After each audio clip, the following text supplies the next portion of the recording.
Okay, so let me introduce you to quite possibly the most futuristic medieval ruin. Encased in a greenhouse that obviously wasn't just from IKEA, originally built in the 12th century, it only lasted till 1567 until it was ruined by the Danish king who was mad about a game of Monopoly or something. And now it's lovingly preserved under glass, making it the only church in history to double both as a sacred relic and a salad crisper. And I know what you're saying, these ruins don't look that great for being less than 1,000 years old, but you gotta remember the climate's harsh up here. And despite that, some of these walls are still built much better than some of the newer shit we see today.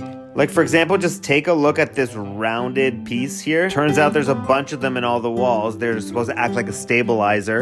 And if you don't have pointy arches, are you even Gothic, bro? And unfortunately, this went from a majestic building to something that you might knock over accidentally if you lean on it too hard.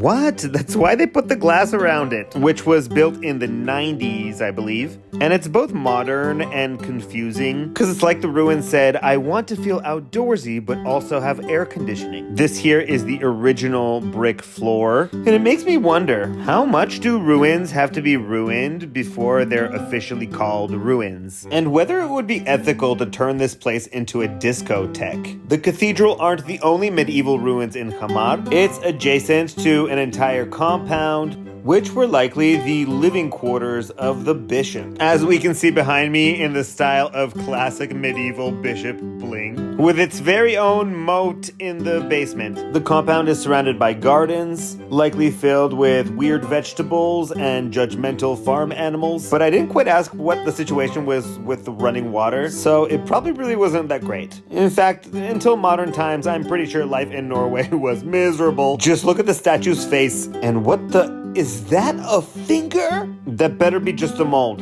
That better be just a mold. Oh, what's down there? Oh, this is funny. Etched in the stone is kind of a cliffhanger. It says, and then the bishop said. What did he say? There he is. You can ask him. Or wait, maybe it's the other one. Or neither. You know, it doesn't matter. They're not going to reply. It was probably something stupid like, was that thunder or was it just the Lord twerking? The museum also has an ethnographic part dedicated to textiles such as wool, eerily similar to the Bulgarian tradition. And when looking more closely at the ruins, I'm getting the same impression too, that our similarities are much greater than our differences.